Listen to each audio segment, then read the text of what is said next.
Assalamualaikum warahmatullahi wabarakatuh. Alhamdulillahirabbil alamin. Allahumma shalli ala sayyidina Muhammad wa ala ali sayyidina Muhammad. Amma ba'du. Segala puji hanya milik Allah Subhanahu wa taala, Tuhan seluruh alam yang senantiasa terus memberikan nikmatnya kepada kita semua. Shalawat dari iring salam semoga tercurahkan kepada Nabi kita, Nabi Agung, Nabi besar Muhammad Sallallahu Alaihi Wasallam, Nabi akhir zaman, Nabi yang kelak di yaumil akhir nanti akan memberikan syafaatnya. Semoga kita semua termasuk umat-umat beliau yang akan mendapatkan syafaatnya. Amin, amin, ya robbal alamin. Sahabatku yang dimuliakan oleh Allah Subhanahu wa taala, kita sudah ketahui bersama-sama bahwasanya batasan aurat antara laki-laki dengan perempuan itu berbeda. Sekali lagi Al-Fakir tekankan bahwasanya batasan aurat seorang laki-laki dan perempuan itu berbeda. Yang namanya aurat berarti sesuatu yang perlu kita tutup, sesuatu yang perlu kita jaga. Jangan sampai orang yang bukan mahramnya, bukan muhrimnya itu bisa melihat aurat kita, bisa melihat anggota tubuh kita yang memang tidak boleh dilihat oleh orang-orang yang ada di sekitar kita. Hanya boleh dilihat oleh diri kita atau mungkin mahramnya yang boleh melihat. Itu yang perlu kita perhatikan.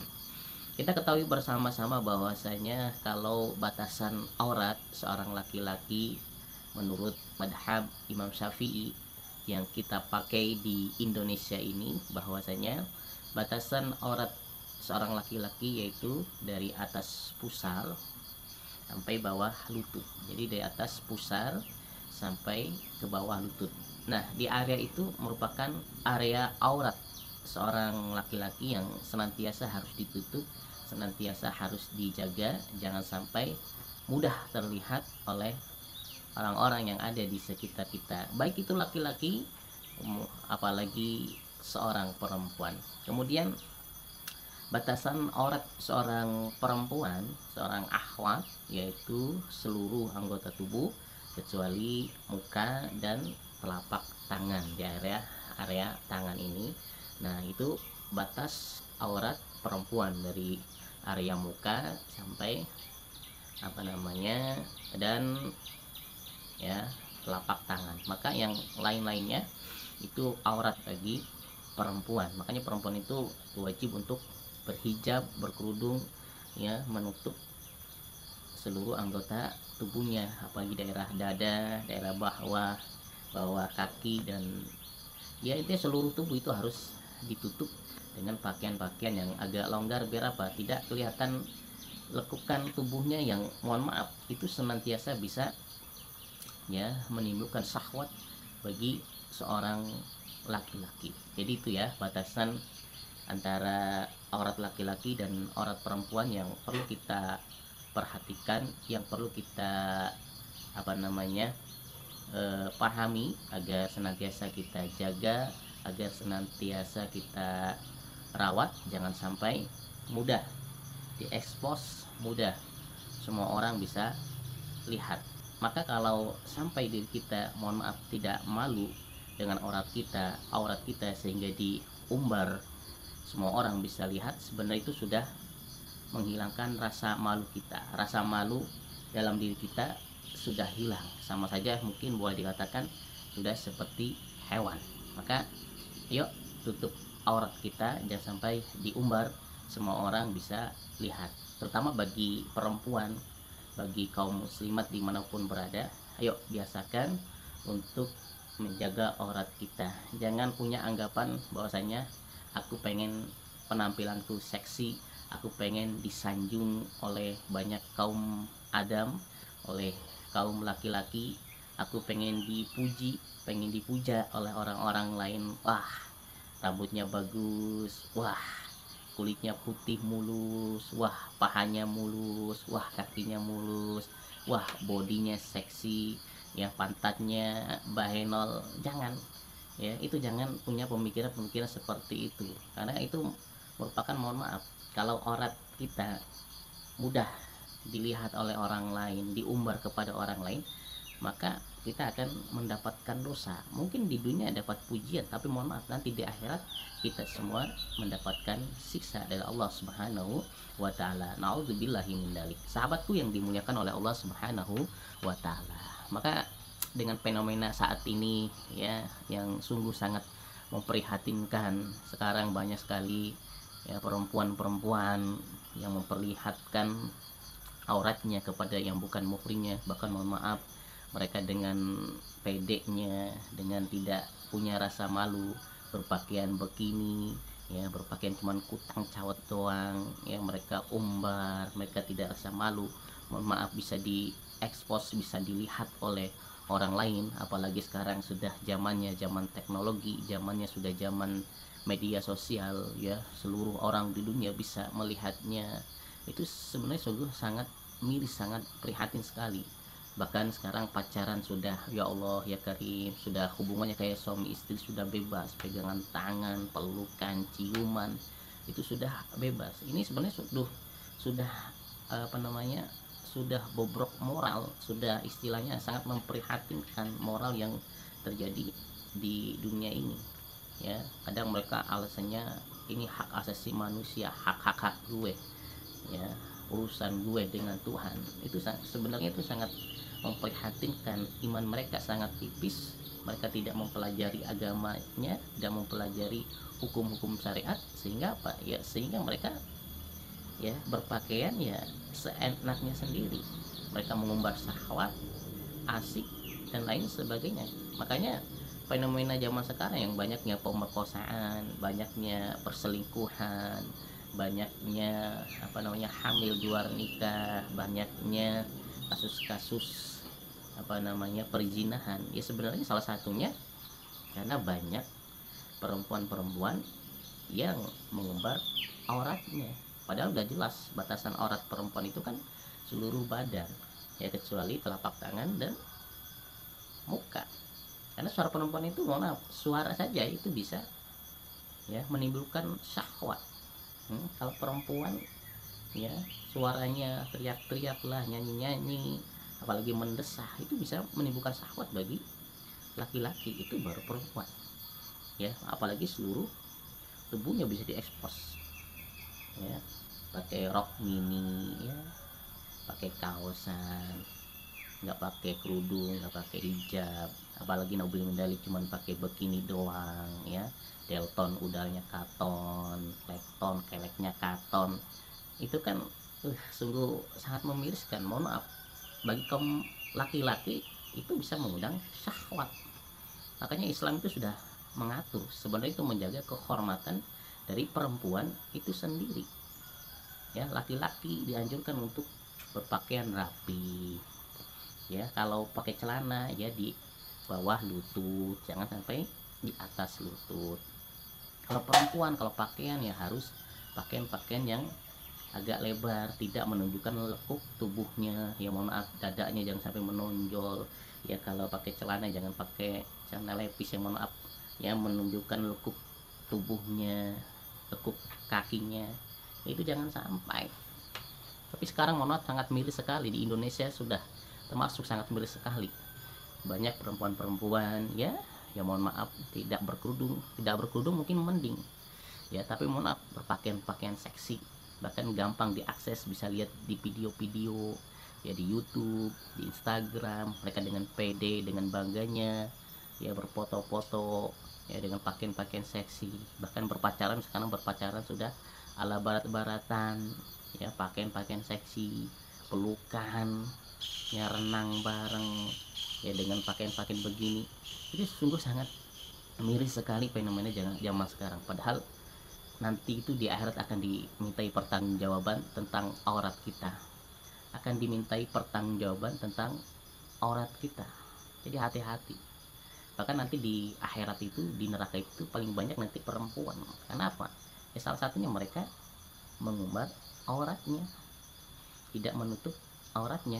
Mereka bangga memamerkan aurat-aurat mereka, pakai celana pendek, pakai kaos itu masih agak mendingan ya. Bahkan sekarang ya Allah ya Karim, berani pakai bikini, pakai calot doang, rambutnya diperlihatkan, itu aduh ya Allah ya Karim, ya sungguh sangat memprihatinkan. Makanya bagi kita, bagi kaum muslimin, bagi setiap orang tua, ayo mulai dari diri kita, jaga aurat kita, pelihara aurat kita, jangan sampai orang-orang yang ada di sekitar kita yang bukan mahramnya, yang bukan muhrimnya bisa dengan mudah melihat aurat kita. Terutama yang penting itu adalah anak keturunan kita jaga.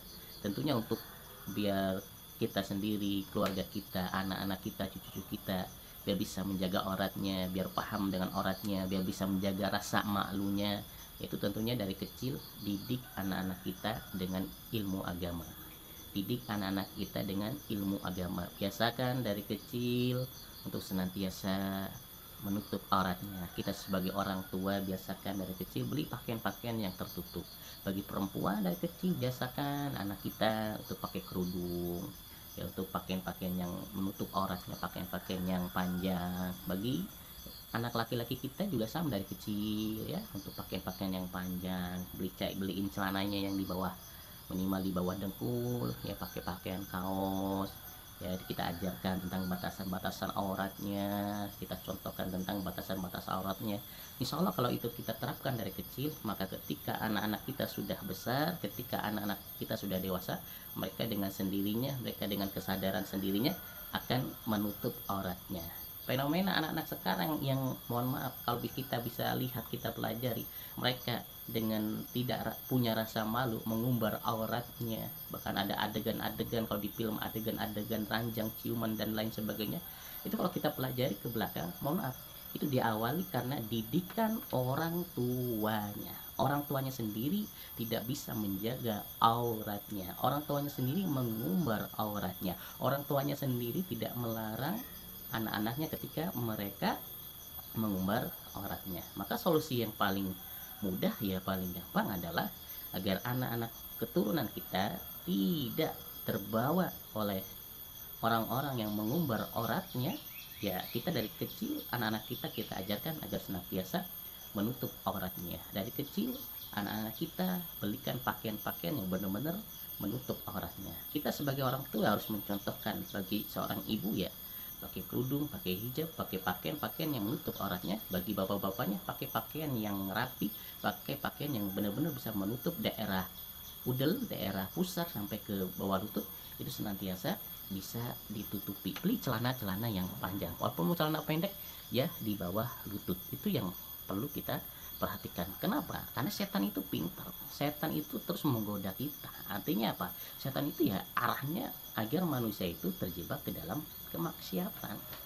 Setan itu menginginkan anak-anak keturunan kita itu terpeleset, menginginkan anak-anak kita itu jalurnya ke arah kemaksiatan ya, termasuk menginginkan anak-anak kita itu biar kedepannya kalau mereka sudah dewasa ya nggak punya malu ya, seperti binatang, pakaiannya pakaian seksi, pakaiannya pakaian yang mengumbar aurat ya, rambut kagak ditutup bagi perempuan. Itu yang harus diperhatikan. Karena zaman sekarang ini zaman medsos ini, generasi Z ini, pergaulan bebas ini sudah merajalela dan kemaksiatan sudah meningkat tinggi ya. Minuman keras sudah merajalela. Kalau zaman dulu kenakalan remaja, kenakalan anak-anak, mungkin rokok sudah boleh dikatakan kenakalan remaja. Tapi sekarang rokok nggak bisa disebut kenakalan remaja. Anak-anak SD aja sudah banyak yang merokok. Dulu orang mau minuman keras itu sembunyi-sembunyi, mau minuman ciu sembunyi-sembunyi. Tapi sekarang wah, dengan gampang, dengan mudahnya ya dapat memperoleh minuman keras. Bahkan nongkrongnya anak-anak kita, nongkrongnya anak-anak muda zaman sekarang itu adalah ciu, miras, barbar, kafe-kafe yang menyediakan minuman keras itu banyak. Nongkrong nggak minuman keras, wah ya itu nggak asik. Anak SD sudah minuman keras, SMP sudah minuman keras, sudah minum ciu, SMA sudah minuman ciu. Naudzubillahi min dzalik. Bahkan obat-obatan terlarang sekarang sudah banyak sekali merajalela. Bukan hanya di kota saja sabu-sabu, ganja dan bla bla, tapi sekarang udah masuk ke pelosok-pelosok desa. Dan ini sedang mau menyerang anak-anak kita, mau menyerang keturunan-keturunan kita. Hati-hati, makanya penting anak-anak kita harus senantiasa dibentengin akidahnya, dibentengin keimanannya, agar apa? Agar tidak terjerumus, terbawa dalam kemaksiatan, karena sudah merajalela maksiat itu. Contoh yang kemarin kan di Gunung Bromo, ternyata tuh ada perkebunan ganja berhektar-hektar. Naudzubillahimin dari kemarin terbaru ada kasus kelitih, ya anak-anak kecil, anak-anak dewasa, anak-anak remaja yang masih sekolah pada berantem yang dibawa adalah celurit.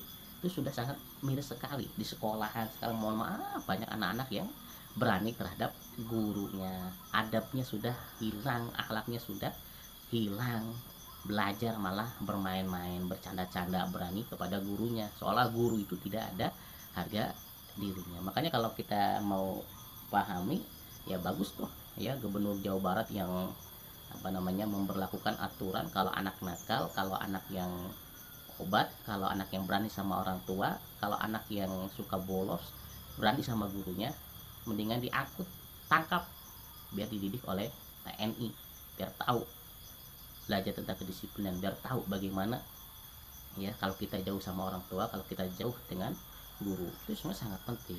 Ini terjadi karena ya mohon maaf, saat ini gejolak dengan minimnya akhlak, bergejolak dengan minimnya akidah. Banyak orang-orang yang lebih senang belajar tentang ilmu umum. Banyak orang tua yang mengajarkan anak-anaknya masih kecil yang diajarkan ilmu umum, ya masih kecil senang kalau anaknya pintar nyanyi, pintar main musik, pintar main pop, tuh bangga ya nyanyi. Akhirnya apa ya, pakaian-pakaian yang seksi, pakaian-pakaian yang tidak menutup aurat, tapi tidak bangga melihat anak-anaknya ya masih kecil diajarkan tentang ilmu agama, tentang adab, tentang akhlak, tentang ibadah, tentang bagaimana dia menutup aurat. Seharusnya mohon maaf ya, bukan al-fakir membanggakan diri orang tua al-fakir, tidak, tapi al-fakir melihat dari kecil, ketika orang tua al-fakir ya melihat anak-anaknya kecil ya, itu dari kecil sudah dididikkan, diarahkan ya. Kalau pagi dan habis maghrib suruh ngaji ke masjid ya, kalau sore asal itu suruh madrasah diniyah, suruh sekolah madrasah diniyah. Itu belajar agama, tentang ilmu fikih, tentang ilmu tajwid, tentang ilmu akhlak, tentang ilmu tauhid, itu dipelajarkan. Apakah masih ingat tuh nanti guru menjelaskan tentang akhlak, bagaimana akhlak kepada orang tua. Kalau mau masuk rumah diajarkan tuh salam, assalamualaikum, kemudian cium tangan, salaman sama orang tuanya, salaman sama kakak-kakaknya. Itu yang diajarkan di madrasah diniyah, di TPA mungkin ya, di Madin ya. Kemudian di ilmu tajwidnya diajarkan tentang bagaimana baca Al-Quran yang baik ya, tentang idgham, ikhfa, idhar, itu diajarkan, masih ingat sekali. Kemudian ilmu fikihnya apakah masih ingat, diajarkan tentang tadi ya, tentang ciri-cirinya orang balik ya kalau udah dewasa, tentang batasan aurat diajarkan, bagaimana bergaul dengan perempuan, bagaimana bergaul dengan yang bukan muhrimnya, itu diajarkan. Tentang tata cara sholat, bacaan sholat, itu diajarkan di madrasah dini atau di TPA atau di masjid-masjid rumah terdekat ya. Kemudian ilmu tauhidnya diajarkan tentang sifat-sifat Allah, diajarkan tentang sifat-sifat Rasul, bagaimana Allah bersifat wujud, Allah bersifat kidam, Allah bersifat muhalafatul hawadisi, bersifat bako, dan lain sebagainya. Itu diajarkan dalam madrasah diniyah atau ngaji-ngaji di tempat masjid-masjid di tempat kita. Makanya ayo ajarkan anak-anak kita dari kecil tentang ilmu agama, biar apa? Biar mereka tertanam dalam hatinya keimanan, tertanam dalam hatinya tentang akidah mereka, sehingga ketika mereka sudah dewasa, mereka tahu kewajibannya, mereka tahu batasannya, mana yang perlu dilaksanakan dan mana yang perlu ditinggalkan. Insya Allah kalau itu kita terapkan, maka anak-anak kita bisa ya senantiasa berakhlakul karimah, bisa beribadah dengan benar tanpa harus kita suruh-suruh lagi. Sahabatku yang dimuliakan oleh Allah Subhanahu wa taala, kita kembali ke pembahasan. Jadi intinya, kesimpulannya bahwasanya ya penting sekali bagi kita untuk menjaga aurat kita, untuk menjaga, untuk menyimpan aurat kita. Anak-anak kita jaga, cucu-cucu kita jaga, jangan sampai mereka mengumbar aurat-auratnya. Karena apa, mohon maaf, nanti di akhirat itu kebanyakan orang-orang yang akan masuk neraka itu karena mereka tidak malu dengan auratnya, mereka mengumbar auratnya, mereka tidak menutup auratnya. Karena mohon maaf, anggota tubuh dari perempuan itu bisa mengundang syahwat kepada perempuan, kepada laki-laki. Nggak usah lihat yang mohon maaf daerah dadanya saja, karena kalau kita lihat cewek yang cantik saja sudah melotot matanya ya. Kadang kalau kita sudah lihat bodinya seksi saja sudah kadang ada laki-laki yang tertarik. Begitupun sebagainya. Mungkin bagi perempuannya melihat dada seorang laki-laki, melihat area kegantengan seorang laki-laki aja itu sudah menarik syahwat yang mohon maaf kalau tidak bisa dikendalikan ujung-ujungnya adalah kemaksiatan. Makanya penting bagi kita untuk menjaga aurat kita. Salah satunya agar kita senantiasa menjaga aurat kita adalah kuatkan iman kita, kuatkan akidah kita, kuatkan akhlak kita. Jangan sampai diri kita, keluarga kita, anak cucu kita lemah imannya, lemah akidahnya, sehingga apa? Sehingga diri kita tidak memperhatikan rambu-rambu atau hukum syariat. Semoga kita semua senantiasa dalam lindungan naungan Allah Subhanahu wa taala, bisa menerapkan hukum-hukum syariat sehingga hidup kita bisa selamat, keluarga kita selamat, anak cucu kita selamat, saudara kita selamat, sehingga hidup kita bisa bahagia di dunia, selamat di dunia, bahagia di akhirat, selamat di akhirat nanti. Amin amin ya rabbal alamin. Subhanakallahumma wa bihamdika asyhadu an la ilaha illa anta astaghfiruka wa atubu ilaik. Wassalamualaikum warahmatullahi wabarakatuh.